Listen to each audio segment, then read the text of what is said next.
Our bag ready. So excited. বেশি excited হলে হবে না, আমি তাই ছেলেকে খাইয়ে দিলাম, খাইয়ে ওকে ঘুম পাড়িয়ে দিয়ে ওর ন্যাটা চুকিয়ে দিয়ে আমি তারপরে খেতে বসে গেলাম। ও ঘুমাতে ঘুমাতেই আমি ভাবলাম আমি ফ্রেশটা হয়ে নিই। তখনই জল চালাতে গিয়ে দেখি জল পড়ছে না, পাম্পের জল শেষ হয়ে গেছে। তা কী করবো, তখন আমার হাতটাও নোংরা হয়ে রয়েছে, সেই জন্য আমি ওই খাবার জল দিয়ে আমি মুখটা ধুয়ে নিলাম কোনো রকমভাবে।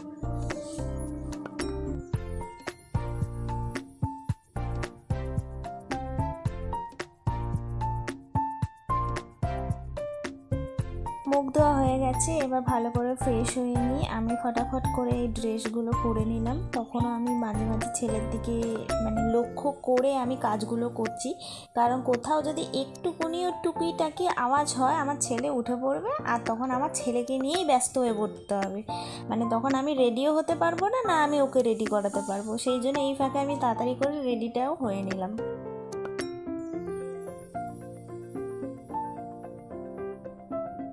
আমার রেডি হওয়া বলতে ভারী মেকআপ মুখে ঠুসে দেওয়া নয়।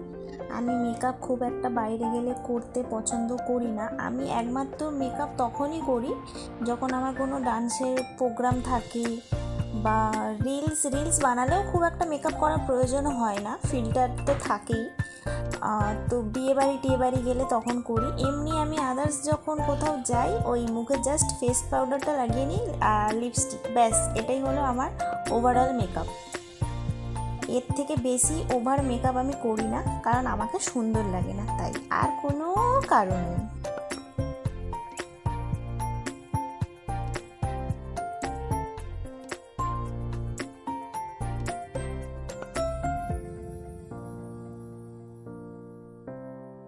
এবার হয়তো ভাববে যে আমি চুলটাকে এরকমভাবে টঙে তুলে বাঁধছি কেন। এর একটাই কারণ, বাসে যেতে হবে সারাটা রাত, সারাটা দিন।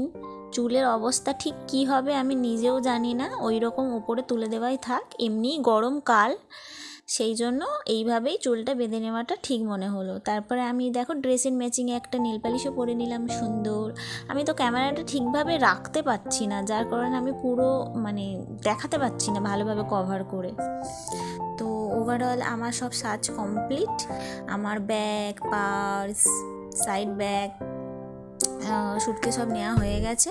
এবার আমার ছেলেটা ঘুমাচ্ছে, ওকে ঘুম থেকে অনেকবার ডাকার চেষ্টা করেছি কিন্তু ওঠেনি। আমি ওর ঘুম অবস্থাতেই আমি ওকে ড্রেসটা পরিয়ে দিয়েছি। চেষ্টা করেছি আমার ড্রেসের সাথে ম্যাচিং করে ওকে কিছু পরাবার, দেখতেই পাচ্ছ ওকে ঘুম অবস্থাতেই রেখে দিয়েছি। তারপর ওর বাবাও চলে এসেছিলো। ওর বাবা আমাদেরকে একটু ছাড়তে গেছিলো বলতে স্টেশন অবধি যাবে না। আমরা থাকি নরেন্দ্রপুরে, আর পরের স্টেশন হচ্ছে সোনারপুরে আমার মায়েরা থাকে, আর ওখানে আমার বৌদি আমাকে স্টেশন অবধি ছাড়তে যাবে। তাই ওর বাবা আমাকে ওই বাড়ি অবধি, আমার মায়ের বাড়ি অবধি বাইকে করে আমাদের ছেড়ে দিয়ে আসছে। ওখানে ছেড়ে দেওয়ার পরে ওর বাবা চলে আসবে, আর থাকবে না। ওখান থেকে আমার বৌদি আমাকে স্টেশনে তুলে দেবে। স্টেশনে আমার একটা বান্ধবী আসবে, তারপরে ওর সাথে আমরা একসাথে গিয়ে পুরী ধরার বাসটা ধরব।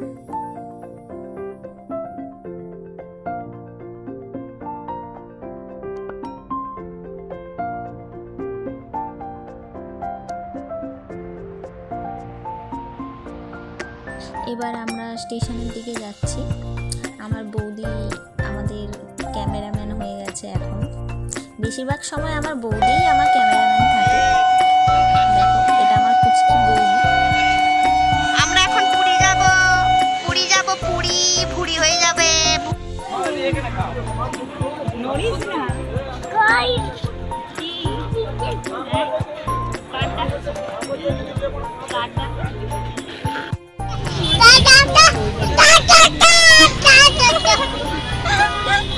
বাসে ওঠার পর আমার ছেলের আনন্দ দেখো, ও সারাক্ষণ গাড়ি, ট্রেন, বাস, গাড়ি এইসবে চড়তে পারলে ওর আর কিচ্ছু চায় না, ও শুধু বাড়ি হলো।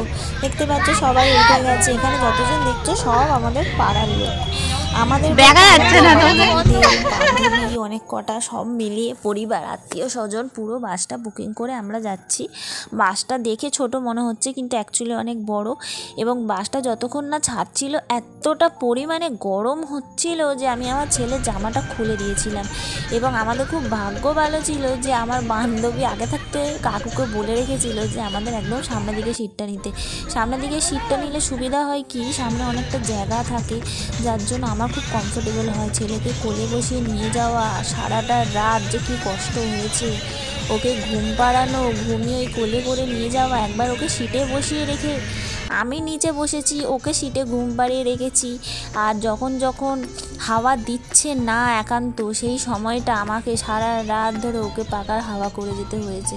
মোটামুটি বাস যাত্রাটা সত্যি আমার কাছে খুব কষ্টকর ছিল। আমি এমনিই বাসে উঠি না, কারণ বাসে উঠলেই আমার খুব বমি হয়, কিন্তু এতটা পথ যে কীভাবে আমি চলে গেছি কোনো বমি ছাড়া। তো যাই হোক, এটা দেখতে পাচ্ছ, এটা একটা ধাবা, এখানে নামিয়েছিল আমাদের মাঝরাতে খাওয়ার জন্য। তো এইখানে আমরা যে যেটা চাই সেটা খেতে পারবো। কেউ যদি রুটি খেতে চায় রুটি খেতে পারবে, কেউ ভাত খেতে চাইলে ভাত খেতে পারবে। আর তার সাথে ছিল চিকেন। এইখানে বাইরে বসার জায়গা দিয়েছিল, বাইরেও বসতে পারো, ভেতরেও বসতে পারো। আমাদের খাওয়া দাওয়া হয়ে গেছিলো, আমরা তারপরে বাসে উঠে পড়েছিলাম। এখানে দেখো আমার ছেলে কীভাবে দৌড়াদৌড়ি করে খেলা করছে একা একা। তো তারপরে আমরা ওখান থেকে ডিরেক্ট আসি দীঘা। পুরী যাব, পুরী পরের দিন যাব। আমরা ওই রাতের বেলায় দীঘায় আসি, এবং যেই সময়টা আসি তখন 3টে বাজে।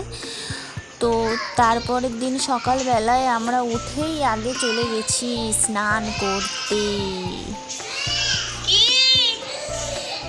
এই তো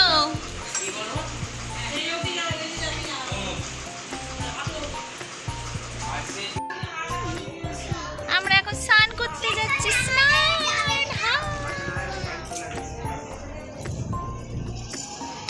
সকালে দেখো কত সুন্দর লাগছে, রাতে কিছু দেখা যাচ্ছিল না। রাতে কিছু দেখা আপনারা কিছু বলুন। কিচ্ছু বলার নেই। মুখটা দেখে নিল, কিছু না বলার নাম করে। আমি এখন কোনো কথা বলবো না, আমি সেজে খুঁজে কথা বলবো। ওনার একটু সানের ড্রেসটা দেখে নিন।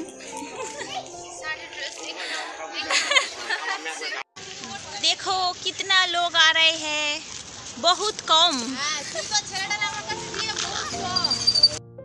তারপরে গেলাম, দেখো সকাল সকালই দীঘায় কতটা ঠিক ভিড়। এমনি গরমকালে ঠিক এরকমই ভিড় হয়ে থাকে।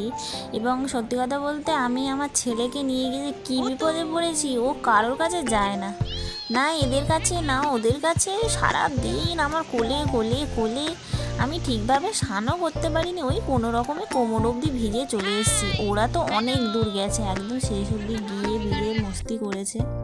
আমি কোনো রকমে ওইখানে একটু জলে পা দিয়েছি। আর তাছাড়া দীঘা আমার এমনি মানে বলতে পারো প্রতি বছরে প্রায় 2বার করে আসাই হয়। এখানে আমার মামা বাড়ি, মাসির বাড়ি, তো সেই জন্য আমার খুব একটা আফসোস হয়নি। আমার তো আসল এক্সাইটেড আছে অ্যাকচুয়ালি পুরীর সমুদ্রটা কেমন সেটা তোমরা দেখতেই পাবে।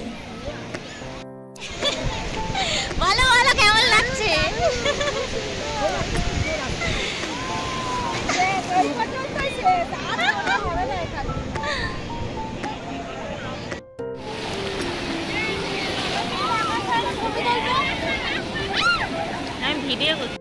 দীঘা থেকে আবার হোটেলে ফিরে যাওয়ার পরে স্নান টান সেরে একটু ঢং করছিলাম ছাদে, ওই আর কি। সুন্দর প্রকৃতি, সুন্দর হাওয়া, কোনো রান্না বান্না, ঘরের কাজকর্ম চাপ নেই, শুধু খাবো আর ঘুরবো। তো আমরা খেয়েওছি টিফিন, লুচি, ঘুগনি, মিষ্টি খাওয়া দাওয়া হয়ে গেল দুপুরবেলা। তারপরে আমি বলেইছিলাম আগে যে আমার ওখানে মাসির বাড়ি আছে, তো মাসির ছেলে আমাকে নিতে এসেছিলো যে কিছুক্ষণের জন্য আমাদের বাড়ি থেকে ঘুরে আসবি। তো ওদের বাড়ি থেকে ঘুরে আমি বিকেলবেলায় চলে আসার পরে আমরা আবার একটু বিকেলে সাইট সিন ঘুরতে যাব বলে রেডি হয়েছি। দেখতেই পাচ্ছ কত বাস দাঁড়িয়ে আছে, এটা হলো বিকেলবেলার দৃশ্য।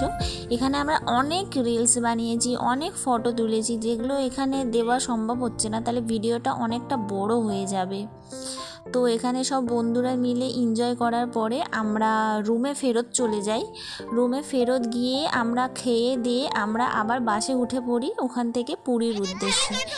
মাঝপথে আমাদের এই মন্দিরটি পড়ে, এটার নাম হচ্ছে ভুবনেশ্বর মন্দির।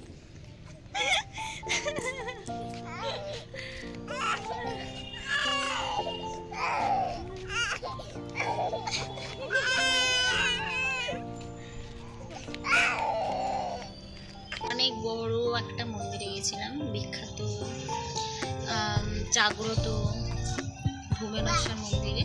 তো ওখানে ফোন অ্যালাউ ছিল না, সেই জন্য ফোন নিয়ে যেতে দেয়নি। আর তাছাড়া আমার ছেলে এত কান্নাকাটি করছিল যে মন্দিরের বাইরে অন্তত কটা ছবি তুলবো সেটুকুও তুলতে পারিনি। তারপরে ডিরেক্ট এই বাসে এসে আমি ফোনে হাত দেওয়ার সময় পেলাম। লিটারেলি ওকে চ্যাংদোলা করে নিয়ে যেতে হয়েছে, নিয়ে আসতে হয়েছে। জীবন। তারপরে ওখানে আমরা হালকা টিফিন করে নিলাম। টিফিনটা কোথায় করেছি দেখো, একদম মেন রোড, যেখান থেকে বড় বড় বাস দাঁড়িয়ে যাচ্ছে পাশে।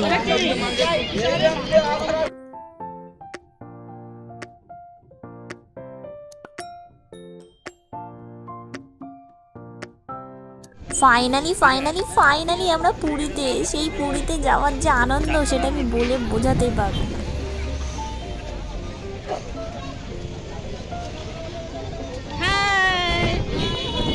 কেমন লাগছে?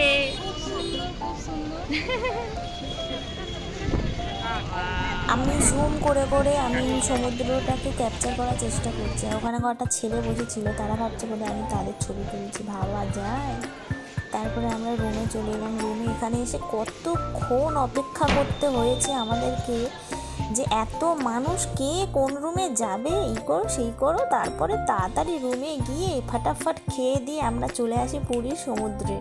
এখানে এসে দেখো আমরা ছবি তোলারও সময় পাই না, মানে হাতে ফোনই পাই না। ওকে বলছো নামছে না, অনেকক্ষণ স্নান করার পরে ছাদে চলে আসি।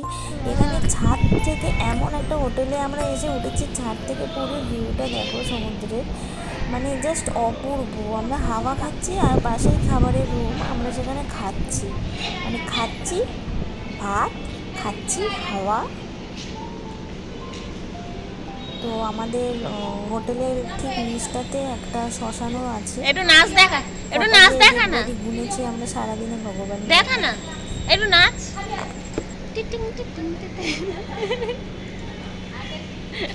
তারপরে আমরা সন্ধেবেলায় আবার চলে যাই সমুদ্রের ধারে, ওখানে গিয়ে কিছু ছবি রিলস তুলি। তারপরের দিন সকালবেলা আবার চলে যাই ফটোশ্যুট করতে সবাই মিলে, অনেক স্নান করি। একদিন না, ওখানে 2-3 দিন থাকা হয়েছে। তো 2-3 দিনে তো বেশি ফোনে হাত দিতে পারিনি, শুধু ঘুরে বেরিয়েছি সেই জন্য। তারপরে আমরা জগন্নাথ দেবের কোথায় যাচ্ছ? দর্শনে বেরিয়ে গেছি, দেখতেই পাচ্ছি। কথা বলো, সবাই কোথায় যাচ্ছ? এ কোথায় যাচ্ছে নিজে জানে না, কোথায় যাচ্ছ? পুরীর মন্দিরে যাবো।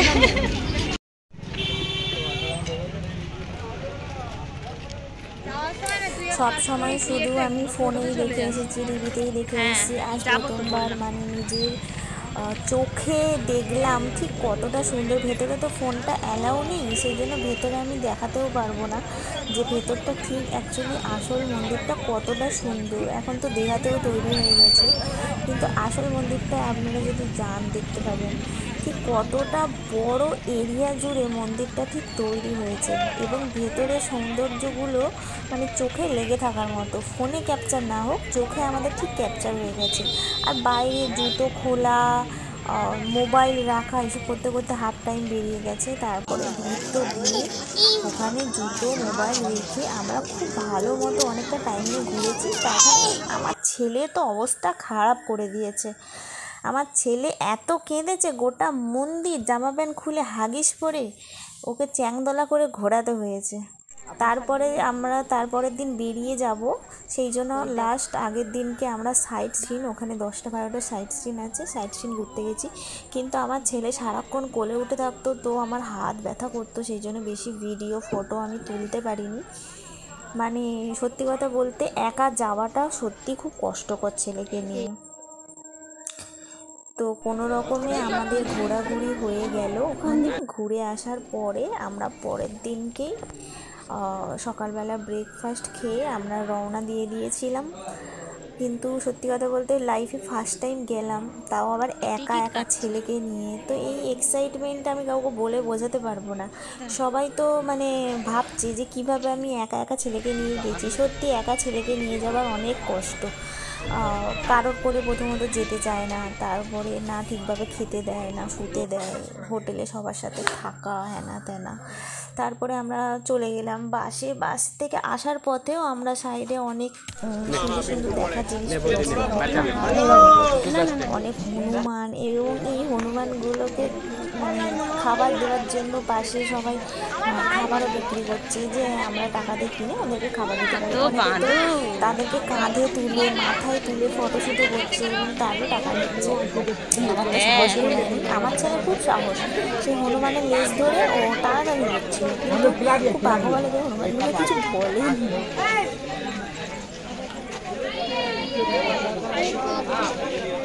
বাচ্চা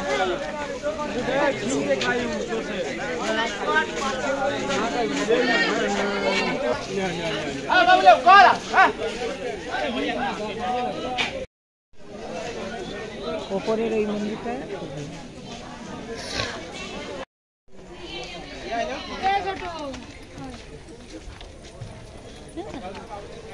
বেবি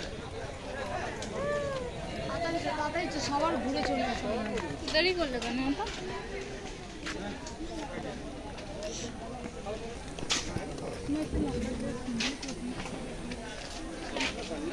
ও বাবা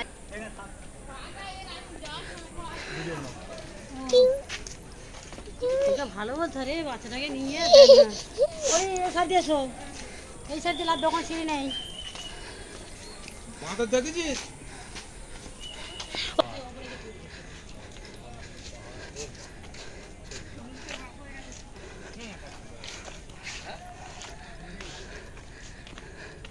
যত ওপরের দিকে উঠছি তত কষ্ট হচ্ছে, তত কষ্ট হচ্ছে। একটা করে পা ফেলছি, আমার একটা করে মনে হচ্ছে জীবন বেরিয়ে যাচ্ছে। সবাই বলছে উঠিস না, আমি তাও বলছি যে ঘুরতে এসছি, আবার কবে আমি আসবো আমি জানি না, এসছি যখন আমি উঠেই যাই। এই মাত্র মনের জোর দিকে কটা পাহাড়ে উঠেছি, তারপরে পাহাড়গুলো আমি উঠি, আমি সব জায়গায় আমি যাইনি। আমি যেদিন আমার ছেলে বড় হবে আমি সেই দিনকে সব জায়গায় আমি মানে শান্তিতে ঘুরতে পারবো, ক্যাপচার করতে পারবো, সবাইকে দেখাতে পারবো যে হ্যাঁ আমি এই জায়গাগুলোয় উঠেছি। আমার ছেলেকে নিয়ে আমি নিচে বসে, এই যে দেখতেই পাচ্ছ ছোটাছুটি করছে, আমি এখানে বসে আছি আর সবাই গেছে ওপরে ঘুরতে। তো এই হলো আমার পুরী ঘোরার এক্সপিরিয়েন্স।